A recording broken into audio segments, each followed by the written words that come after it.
If you're someone who are planning to sell your property because of you get married or divorce, or you move in, you got new job and move into new location, or whatever, any family or personal reason, and you have to sell your property, don't worry, we are here to help you. I'm MYKHAILO Burtovyi, your licensed real estate advisor. Emmanuel, I'm a mortgage advisor with Preferred Rate. Guys, we are here to help you.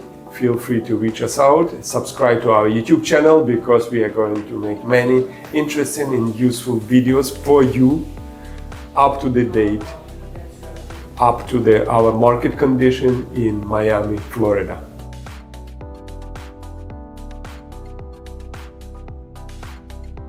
Hey, it's November 2023 and you're finally decided to move, to make your move, and you're planning to sell your home that you purchase at 2 to 3%. What do you do not to get scary and keep moving forward? I mean, that's a tough one, right? Because we are gonna be a huge jump in interest rate.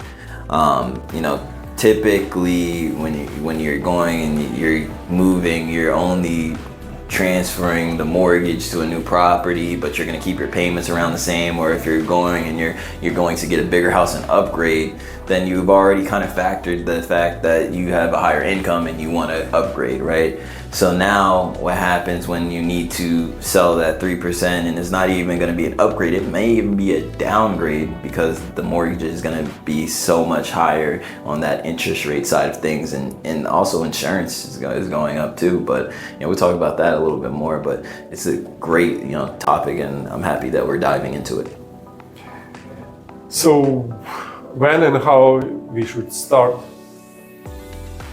in order to be afraid and move forward? To sell. To sell is definitely gonna be based off of your current. It's going to be based off your current scenario and your current situation, right? So we talked about someone that's, you know, going through divorce, they need to sell that property, right? Someone that needs to downsize, they need to sell that property because the HOA got too expensive, because the insurance got too expensive, sorry. Property taxes got too expensive. I've had a lot of people come to me and say the property tax got too expensive. I can't make my mortgage payments anymore, and they had to sell their house. You know, taxes and HOA are killer, especially in Miami. So, you know, that's something we should definitely take with a grain of salt, because this is something that's not gonna be easy for you. You know, I don't want to say it's easy, but it's definitely doable, right? It's definitely doable. You know, and there's different ways that we could go about getting rid of that first property.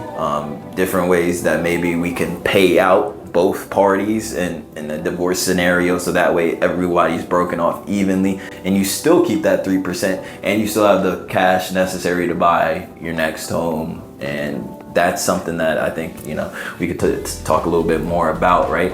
Maybe it's not the right time to sell. Maybe it's the right time to turn that 3% into an investment that's cash flowing, right?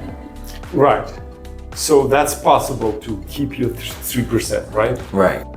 Stay with us to the end, because each and every moment of this video, that's will be important. As I understand, first step in your decision has to be your target, right? What's your objective? You have to think what's your objective, why you have to do it, right? And that based on that objective, you make a calculation, right? What's your income and what's your expenses? And of course, if you're making any move, there is always will be trade-off, always will be surrender, right? You have to give up something to get something. Is that correct? Right. Please explain if I am. You always have to give up something to get something, and like you said, it's tough, right? I would say the best way to go about it is to keep it. But if you do your income and you do your debt calculations and you can't keep both, then you of course have to sell one property, and hopefully they're working with someone like you that can get them top dollar for the property to move to the next property. And you know, if they get top dollar for that property, they pay off the mortgage that they had at 3% because they're paying low interest. I'm sure they have a decent amount of principal in there. On top of the principal, we have appreciation that they're getting over the last few years that was uncharacteristic to any market that we've been in before, right? Seeing 20% inflation appreciation in some markets that we may never see again, right? So we have resources in the house that we can take advantage of, but you may have to give away your 3% to get the rest of that money, that the rest of those proceeds towards making the next purchase. And also you have to use your Form 1031, right, in order to optimize your tax. Yeah, and investments. Could you explain please about the Form 1031? You know, 1031 is a way to defer taxes on investment properties. So basically what you do is you purchase, I mean, I'm not a CPA, just want to put that out there. Definitely talk to your CPA about the 1031 exchange and they'll go in a little bit more detail with you. But what they'll do is they'll defer the capital gains tax by purchasing another property. So there's about a 60-day window from the sale of the first investment property towards getting under contract for the second investment property. And what they'll do is they'll find the subject property, get it under contract, and they don't have to pay any capital gains tax for the property that they just sold, flipped, etc. And that's gonna be something that they can keep doing every time that they sell their investment properties until when, you know, it's deferred, right? It's deferred capital gains. You're going to pay at some point. They're delaying it. They're going to keep delaying it. So, I mean, that's a great way, like you said, to keep money in your pocket, right? But of course, the next property is still going to have a new mortgage on it. You'll be able to take that mortgage and put it on the next mortgage and then put it on the next mortgage. So you're going to make some savings on the 1031 exchange. You're gaining that, but like you said, you gain, you lose some. So you gain that, you're gonna probably lose on the fact that we're gonna have to refinance. Well, not refinance, we're gonna finance a new property with a new loan at current market interest rates. But hey, interest rates, you know, as we say in the industry, they're always time to refinance. You know, interest rates are not anything that's gonna be fixed and not forever. Exactly. You can always refinance you. So, you know, you have to look at the full overall picture of what's the property you're buying, what area is it in, right? What building am I investing in? That's huge in Miami, right? What's this condo association about, right? How are the amenities maintained, right? You know, where's the nearest highways? All that stuff is so much more important, right, than what the current interest rate that you're gonna have on that property is. Because, you know, investors right now, they already know that that's something that they're gonna refinance in the next year, 2 years, right? It's not something that they've written into the pro forma to go on for the next 30 years that they own this property. So when it comes down to it, interest rates are one important characteristic to when you're doing your numbers for these properties, when you're calculating your cash on cash returns, when you're calculating your ROI, but it's not the only thing. Good. So to summarize everything you say, guys, don't be afraid. We have a team of professionals. I am licensed realtor. My name is MYKHAILO. I help people working with real estate. Emmanuel is licensed mortgage advisor.